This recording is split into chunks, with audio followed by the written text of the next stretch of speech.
What's going on, everyone? Welcome to the channel. Today I'm going to take you through how I fixed the air conditioning on my daughter's 2001 Volkswagen Beetle.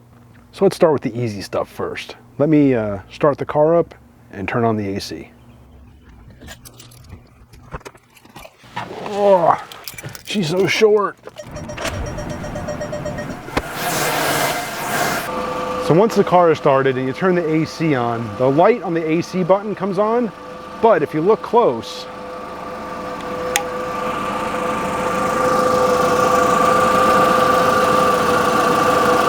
fans are not running and the compressor isn't turning. And what that often is right in here. So this is like a circuit breaker, or there's a bunch of fuses inside here. So you open this up. I've already got it kind of pre-staged here. Oop, it's already broken. And as you can see, I pulled this fuse to simulate this problem. Often what you'll find though is like this fuse position is melted, or the fuse itself might just be bad. But check this fuse, because once I put this back in, there you can see the clutch is engaged and the cooling fan is turning. So one of the first things you want to check is this fuse right here on top of the battery. All right, the second thing you might want to check is actually something really simple. It lives right up underneath the cowl, underneath the plenum, right over in there. Let me see if I can zoom in there and show you. So it actually lives, you get a light on that, right there. And what that is a simple, your AC pressure switch. You can easily remove this with the engine off, just to be safe.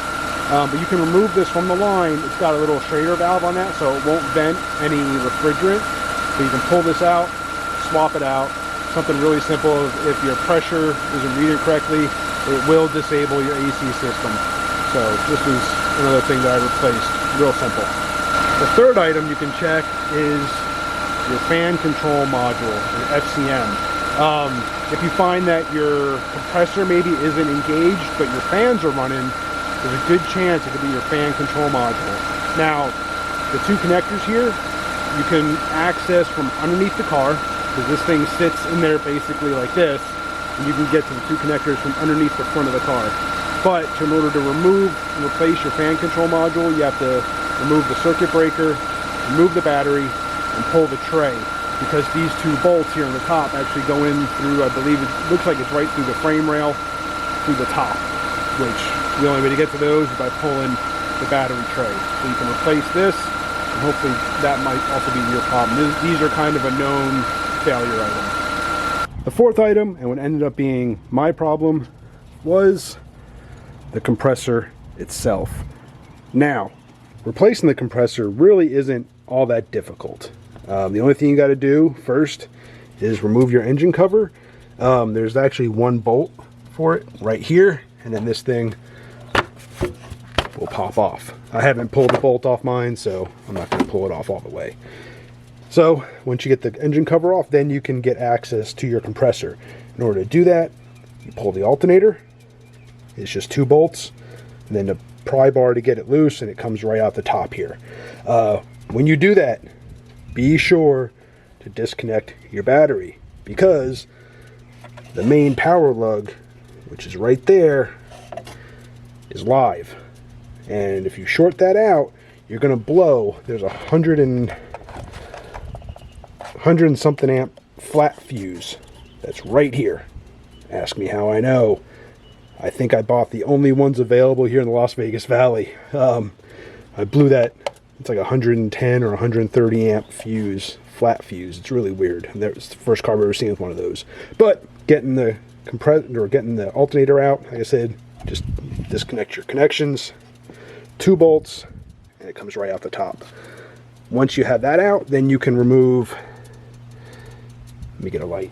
Once you have the alternator out, then you can remove your belt tensioner, which is right there.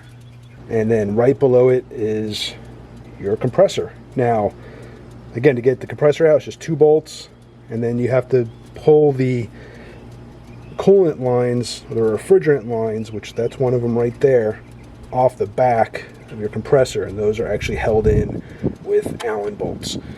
So once you pull those, though, they're going to vent all the coolant, all the refrigerant. So I would highly suggest you take this to a shop first to have them purge your refrigerant system. You really don't want to vent that stuff to the atmosphere. Not good. But once that's done, then you can pull those 3 items, and then it's just a matter of reversing to get everything back in.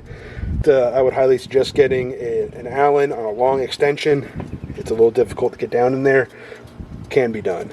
Everything right here, that's all you got to pull. Once that's done, then this line right here is to fill your refrigerant. Now, you need to fill the refrigerant, follow the directions on the bottle, but simply start the car, turn the AC and the fan on, and then you can connect the coolant or the refrigerant can there, and you can fill it. Now, this says it takes 700 grams of refrigerant. Those cans, the can that I put in was only 510. When you first start the car and the refrigerant system is empty, your fan and your clutch on your compressor are not going to turn on until you start filling. And then once it gets to a certain level, then your pressure switch, which I showed earlier, will allow the system to turn on, and then you can continue to fill it. And you're not going to notice any AC running. I had my daughter in the car when I was doing this. You're not going to notice any coolant or the air getting cool until you're a good way through that first can. So even though the system is running, it's not going to have enough refrigerant in there to put out cool air. All right, so to be fair, there's no way of knowing how long this repair is going to last. There's a reason that when you get a quote to get your AC system repaired, that it costs so damn much. Normally, depending on how, let's say, like in my case, the compressor failed, depending on how that compressor failed, it may have grenaded and sent little pieces of metal throughout the entire AC system. So there might be some metal lodged in like the dryer or in the condensers or in the lines or something like that. And what could eventually possibly happen is some of those little metal pieces could work themselves free and FOD out this compressor I just installed. Now, I did pick up the compressor and the fan control module both from a local pick-apart. So there's that. So my repair really only cost me less than $100 total for the compressor, the fan control module, the pressure switch, and even the can of refrigerant. Is it going to last? Good question. It could last forever. It could die, next year. It could die while I'm filming this. There's really no way of knowing, because I don't know how the compressor originally failed. I don't know if there's debris left in the refrigerant system. It's a gamble. So just keep that in mind if you need to fix your AC system. But for the price, that's a risk that we're willing to take. So that's really it, guys. It was really simple. I could have had it done a lot sooner. I had a feeling it was the compressor based on the information my daughter gave me and based on the fact that it looked like, in my case, the clutch was never really disengaging on the compressor. So I had a feeling it was the compressor, but I wanted to do the simpler items first, hoping that that was it, but no such luck. It was the compressor. So appreciate you guys for watching. Hit that subscribe, hit the bell, and I'll catch you on the next one.